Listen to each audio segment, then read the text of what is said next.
సంస్థల్ని అదేవిధంగా ప్రభుత్వ ఉద్యోగులకు నా విజ్ఞప్తి ఒకటే, ఇది కష్ట సమయము. ప్రజలు కష్టాలలో ఉన్నప్పుడు రాజకీయ ప్రయోజనాల కోసం మనం ఆలోచన చెయ్యొద్దు. వ్యక్తిగత స్వార్థాన్ని వదులుకొని మనం చేయగలిగిన సహాయాన్ని మనం చేయాలి. ఒకవేళ మనకు సహాయం చేయాలన్న ఆలోచన లేదు, దేవుడు అలాంటి బుద్ధి మనకి ఇయ్యనప్పుడు ఫామ్ హౌస్లో మౌనంగా అయినా ఉండొచ్చు, విదేశీ పర్యటనలో విలాసవంతమైన జీవితాన్ని అయినా గడపవచ్చు. కానీ ఉత్తగానే ప్రజల మీద బురద చల్లడానికి ప్రయత్నం చేయకూడదు. ఈరోజు చంద్రశేఖరరావు గారు ప్రధాన ప్రతిపక్ష నాయకుడిగా, పక్క రాష్ట్రంలో కూడా ప్రధాన ప్రతిపక్ష నాయకుడు ప్రజల దగ్గర తిరుగుతున్నాడు. మా షర్మిల గారు గతంలో వర్షాలు వస్తే పక్క రాష్ట్రంలో ప్రజల దగ్గరికి వెళ్ళింది.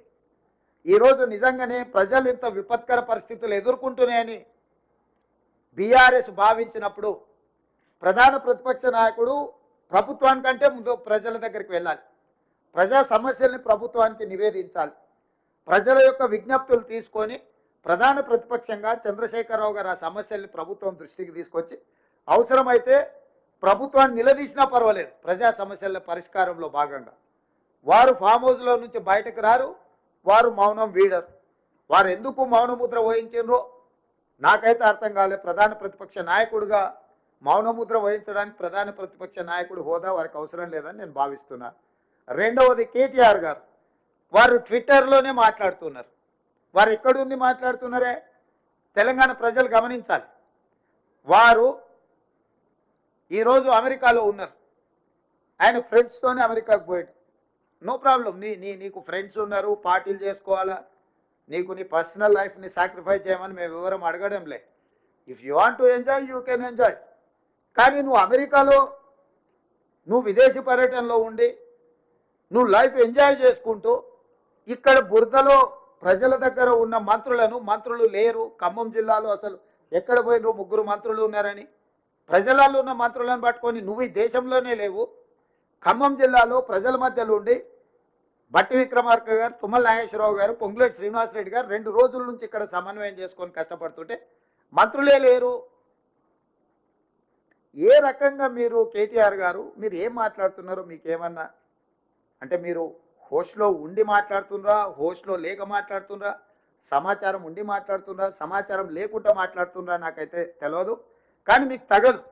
మీరు అమెరికాలో వండుకుంటూ మీ పర్సనల్ లైఫ్ని మీరు ఎంజాయ్ చేస్తూ ఇక్కడ ప్రజల కష్టాలండి వరదల వల్ల బురదలో కూరుకుపోయిన ప్రజలకు అండగా నిలబడ్డ మంత్రులను బద్నాం చేయాలన్న నీ ఆలోచన నీకు ఎలాంటి ప్రయోజనం చేకూర్చదు. కాబట్టి ఇట్లాంటి చిల్లర ప్రయత్నాలు ప్రతిపక్షం మానాలి. ప్రతిపక్షం బాధ్యతాయుతంగా వ్యవహరించాలి, ప్రభుత్వానికి సూచనలు ఇవ్వాలి, సలహాలు ఇవ్వాలి, కలిసి పనిచేయాలి.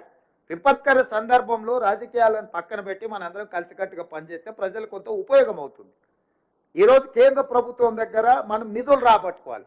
నిధులు రాబట్టుకోవాలంటే పాలకపక్షం ప్రతిపక్షం అందరం ప్రజాప్రతినిధులం కేంద్ర ప్రభుత్వానికి విజ్ఞప్తి చేయడమే కాకుండా అవసరమైతే ఒత్తిడి చేసి నిధులు తెచ్చుకుంటే అది తెలంగాణ రాష్ట్రానికి ఉపయోగపడుతుంది. మీరు ఈ విపత్తును జాతీయ విపత్తుగా ప్రకటించమని చెప్పరు. కేంద్ర ప్రభుత్వం నుంచి మనకి ఏం నిధులు కావాలని కేంద్ర ప్రభుత్వాన్ని అడగరు. కనీసం ప్రధాన ప్రతిపక్ష నాయకుడిగా 10 సంవత్సరాలు ముఖ్యమంత్రిగా తెలంగాణ ఉద్యమకారుని అని చెప్పుకునే మీరు తెలంగాణకి ఇంత కష్టం వచ్చి 16 మంది ప్రాణాలు కోల్పోయి, పశు సంపద కోల్పోయి, వేల కోట్ల రూపాయల ఆస్తులు నష్టపోయి అంటే 20 ఫీట్ల పైన ఇళ్లకు నీళ్ళు వచ్చి ప్రజలు కష్టాలలో ఉంటే కనీసం పలకరించడానికి కూడా మీకు మనస్కరించలేదు. అయ్యో పాపం అని సానుభూతి కూడా మీరు చూపించలేదు. మీరు ఈ రకంగా మాట్లాడితే ఇది తెలంగాణ ప్రజలకు నష్టం చేకూరుస్తుంది తప్ప తెలంగాణ ప్రజలకు ప్రయోజనం ఉండదు. మా ప్రభుత్వం ప్రజల కష్టాలలో ఉన్నప్పుడు కష్టాలను తీర్చడానికి ప్రయత్నం చేస్తుంది తప్ప రాజకీయ ప్రయోజనం కోసం మేము ఆలోచన చేయము. ఈరోజు నా ప్రయత్నం అంతా ప్రజలకు అండగా నిలబడాలని. నిజంగా వాళ్ళకు వచ్చిన కష్టానికి ప్రభుత్వం ఎంత సహాయం చేసినా తక్కువనే అవుతుంది. ఇవాళ నేను చూసిన రాజీవ్ గృహకల్పలో పోయినా, ఇంతకుముందు బొక్కలగడ్డ ప్రాంతంలో చూసిన వాళ్ళు ఇల్లు సర్వం కోల్పోయారు. ఒకరొకరు 30 ఏళ్ళు 40 ఏళ్ళు కష్టపడి కొనుక్కున్న ఫ్రిడ్జ్లు, టీవీలు, మంచాలు, ఇంట్లో ఉండే బియ్యం, పప్పు, ఉప్పు, బెల్లం, చింతపండు, మంచి నూనె సర్వం నీళ్ళలో కలిసిపోయింది, సర్వం కొట్టుకుపోయింది. తొడుక్కునే బట్టలు, కట్టుకున్న బట్టలు కూడా నీళ్ళలో బురదలు ఊరుకుపోయారు, ఇళ్ళలో బురద నిండిపోయింది. ఈ సమస్యను ఎంత వివరించినా తక్కువనే అవుతుంది వాళ్ళు ఎదుర్కొంటున్న సమస్య. వాళ్ళని ఆదుకోవడానికి అర్జెంటుగా వాళ్ళకి కావాల్సిన తినుబండారాలు కావచ్చు, లేకపోతే క్యాంపులు కావచ్చు. దాదాపుగా 34 క్యాంపులు ఖమ్మం జిల్లాలోనే ప్రజల కోసము ఈరోజు ప్రభుత్వం నిర్వహిస్తుంది. 34 క్యాంపులలో దాదాపుగా 2119 కుటుంబాలు 7467 మందికి రాష్ట్ర ప్రభుత్వం అన్ని రకాల వసతులను ఏర్పాటు చేసి just in one Khammam district, Khammam head క్వార్టర్స్లో. సో ఇట్లా ప్రభుత్వము ఇన్ని మంచి పనులు చేస్తుంటే పాపం ఉపరాష్ట్రపతి వెంకయ్య నాయుడు గారు ముందుకు వచ్చి టోకెన్ అంటే నేను మీతోనున్నా అని ఒక నైతిక మద్దతు ఇవ్వడానికి వారు ముందుకు వచ్చి కొంత ఆర్థిక సహాయాన్ని, ముఖ్యమంత్రి సహాయాన్ని ఇచ్చారు. 10 సంవత్సరాలు మినిమం 1,00,000 కోట్లు దోసుకున్న మీరు ఓ 1000 కోట్లు 2000 కోట్లు ఇస్తే మీరు చేసిన పాపాలలో కొంతమైన కడుక్కోవడానికి ఉంటుంది కదా.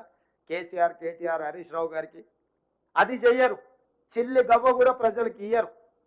కానీ ప్రభుత్వం చేస్తున్న పనులను, ప్రభుత్వం చేస్తున్న మంచి పనిని అభినందించకపోయినా ఈ ప్రభుత్వం మీద ఈ బురద రాజకీయాలే చేయాలని ఆ కుటుంబం ప్రయత్నం చేస్తుంది.